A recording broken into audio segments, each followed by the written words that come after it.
Mes amis, respirez un grand coup. Ce que je m'apprête à vous raconter ce soir va vous serrer le cœur. Imaginez la scène, le Spotify quand nous est en ébullition. Lamine Yamal, le phénomène de 18 ans, le joueur le plus excitant de la planète, s'avance pour tirer un penalty face au Celta Vigo. Il prend son élan, il frappe, il marque. Mais à la seconde où son pied touche le ballon, son visage se déforme. Il s'arrête net, porte la main à l'arrière de sa cuisse gauche et s'écroule. Ce qui devait être une soirée de fête pour le FC Barcelone s'est transformé en véritable cauchemar. Lamine Yamal est au fond du trou. Et aujourd'hui, on va tout décortiquer ensemble. La blessure, son état psychologique, les conséquences sur la fin de saison du Barça, le Clasico du 10 mai, et surtout, la terrible ombre qui plane sur sa participation à la Coupe du Monde 2026 avec l'Espagne. Si tu es fan du Barça, si tu aimes Lamine Yamal, ou même si tu es juste un amoureux du football, reste jusqu'à la fin. Parce que cette vidéo va être lourde en émotions. Salut à tous et bienvenue sur la chaîne. N'oubliez pas de liker la vidéo dès maintenant si vous êtes choqué par cette nouvelle, et activez la cloche. On est ensemble dans les bons comme dans les mauvais moments. Allez, on commence. On est le mercredi 22 avril 2026. Le FC Barcelone reçoit le Celta Vigo dans le cadre de la 33e journée de Liga. Le Barça a besoin de points pour maintenir ou reprendre la tête du championnat. Lamine Yamal est dans un état de forme exceptionnel cette saison. Il est tout simplement le leader technique de cette équipe blaugrana.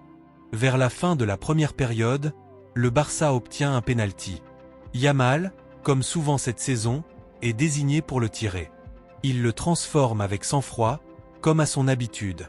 Mais juste après avoir frappé, il se tient l'arrière de la cuisse gauche. Il fait signe au banc immédiatement. On voit tout de suite que ce n'est pas une petite douleur. Hansi Flick a le visage fermé sur le banc. Lamine va quitter le terrain à la 42e minute, remplacé par Rooney Bardghji. Il marche vers le tunnel, le regard vide. Après le match, Hansi Flick est devant les micros et il est très prudent. On doit attendre demain. Il y a sûrement une petite blessure car il a senti quelque chose. Ce n'est pas le genre de joueur qui quitte la pelouse sans raison. On espère que ça ne sera rien de grave, mais on doit attendre les examens. Mais très vite, les premières informations qui sortent sont inquiétantes. Selon Mundo Deportivo, on parle d'une blessure à l'ischio-jambier de la cuisse gauche. Le premier diagnostic évoque une possible absence de 5 semaines. 5 semaines. Ça voudrait dire qu'il manquerait la fin de la Liga, et surtout le deuxième Clasico de la saison le 10 mai prochain. Pire encore, à 1 mois et demi de la Coupe du Monde 2026, l'Espagne et tous les supporters catalans retiennent leur souffle. C'est une Sant Jordi plutôt amère que vont vivre les Catalans en ce jeudi 23 avril. Au lieu de roses et de livres, c'est l'inquiétude qui règne chez les supporters blaugrana. Mais ce qui fait vraiment peur, c'est l'état d'esprit de Lamine lui-même. D'après El Chiringuito de Jugone, qui a des sources à l'intérieur du vestiaire du Barça, Lamine Yamal était complètement abattu après la rencontre. Il aurait la sensation que c'est une blessure plus ou moins majeure, pas une simple élongation ou une contracture. Il était très triste, presque dévasté. Et là, ce qui est très révélateur. Sa mère est même descendue dans le vestiaire à la mi-temps pour être avec lui. Quand un jeune de 18 ans a besoin de sa maman juste après une blessure comme ça, vous savez que psychologiquement, c'est très dur. Lamine n'est pas juste blessé physiquement. Il est touché moralement. Il est au fond du trou. Quoi qu'il en soit, le FC Barcelone devrait communiquer officiellement dans la journée après les examens médicaux qui vont être scrutés de très près par tout le monde. Pour l'instant, la tendance est plutôt négative. Maintenant, prenons un peu de recul. Pourquoi cette blessure est-elle si dramatique? Parce que Lamine Yamal n'est plus un simple espoir. C'est déjà l'un des meilleurs joueurs d'Espagne et d'Europe.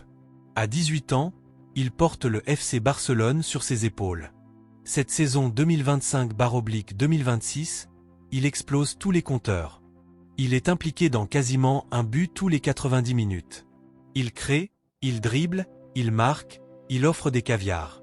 Sans lui, l'attaque du Barça perd une dimension incroyable. Hansi Flick a construit son système autour de sa créativité, de ses appels de balles, de sa capacité à éliminer 1, 2, 3 joueurs d'un coup de rein. Rafinha, Lewandowski, Ferran Torres, Dani Olmo, ils sont bons. Mais aucun n'a cette étincelle, cette magie, cette capacité à faire la différence à lui tout seul comme Lamine. Sa blessure tombe au pire moment possible, le Barça est dans la course au titre jusqu'à la dernière journée probablement. Le Clasico du 10 mai est crucial. Perdre Yamal pour ce match, c'est un coup dur énorme pour l'équipe, pour le staff, pour les supporters. Et puis il y a l'Espagne. La Rora compte énormément sur lui pour la Coupe du Monde 2026. À 18 ans, il est déjà titulaire indiscutable chez Luis de la Fuente. Son absence potentielle pendant 5 semaines pourrait compromettre sa préparation, sa forme physique et même sa confiance pour le mondial. Imaginez un peu, 1 mois et demi avant le tournoi le plus important de la planète, le joueur le plus excitant de la sélection se blesse. C'est un scénario cauchemar pour tout le pays.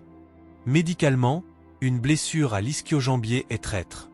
C'est un muscle qui met du temps à cicatriser et qui a un taux de rechute très élevé si on revient trop tôt. Il y a plusieurs degrés. Grade 1, élongation, 2 à 3 semaines, grade 2.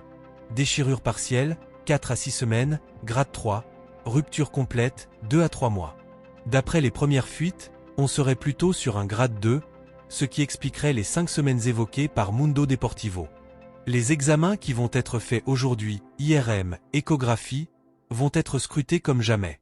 Le staff médical du Barça, qui a déjà connu des galères avec les ischios par le passé, Dembélé, Pedri, etc., va devoir être ultra prudent. Un retour trop rapide et c'est la rechute assurée. Conséquences sur l'équipe, développement long. Comment le Barça va compenser cette absence? Hansi Flick va probablement faire tourner entre Rafinha à droite, et peut-être un repositionnement de Dani Olmo ou même un système différent avec plus de possession. Mais franchement, personne ne remplace Lamine Yamal. C'est comme si on enlevait le moteur d'une Ferrari. L'équipe perd en percussion, en imprévisibilité, en créativité. Les adversaires vont pouvoir mieux se préparer. La fin de saison s'annonce tendue entre la Liga, la possible suite en coupe et la fatigue accumulée. Le timing est catastrophique. Et le Clasico du 10 mai, on y revient. Un match énorme dans la course au titre. Sans Yamal, le Real Madrid aura un avantage psychologique énorme. Les supporters le savent, les joueurs le savent. Partie émotion plus fan, ton plus humain. Et puis il y a l'aspect humain qui touche tout le monde. Lamine n'a que 18 ans. Il porte une pression énorme depuis 2 saisons. Il est devenu la superstar du club alors qu'il devrait encore profiter de sa jeunesse. Le voir aussi abattu, avec sa mère qui descend le consoler dans le vestiaire, ça touche même les supporters des autres clubs. Même les fans du Real, de l'Atleti ou des équipes étrangères reconnaissent que Yamal est un talent exceptionnel qu'on a envie de voir sur les terrains le plus longtemps possible. Aujourd'hui, c'est une journée amère pour tous les Catalans. Sant Jordi devait être une fête, mais c'est l'inquiétude qui domine. Maintenant, on va finir sur une note un peu plus positive, parce qu'il faut garder espoir. Les ischios, ça se soigne bien aujourd'hui avec la médecine moderne, les protocoles de rééducation, la technologie. Si c'est bien géré, Lamine peut revenir encore plus fort. On a déjà vu des joueurs revenir plus affamés après une blessure. Yamal a un mental de guerrier. Il est jeune, il est résilient. Le Barça va tout faire pour le préserver et le faire revenir au top pour les grands rendez-vous. Mes amis, cette blessure est un coup dur. Mais le football, c'est aussi ça. Des hauts et des bas, des moments de joie et des moments de doute. Lamine Yamal a un talent hors norme. Il va rebondir, j'en suis persuadé. En attendant, on va suivre heure par heure les infos médicales. Je vous ferai une mise à jour dès qu'on aura le diagnostic officiel du club. Dites-moi en commentaire ce que vous ressentez vraiment. Vous êtes inquiet? Vous pensez qu'il va rater le Clasico? Et pour la Coupe du Monde, est-ce que vous y croyez encore? Likez massivement si cette vidéo vous a touché, abonnez-vous si ce n'est pas déjà fait, et activez la cloche pour ne rien rater des prochaines Actus Barça. Prenez soin de vous. Force à Lamine. Force au Barça. Allez Barça. On se retrouve très vite.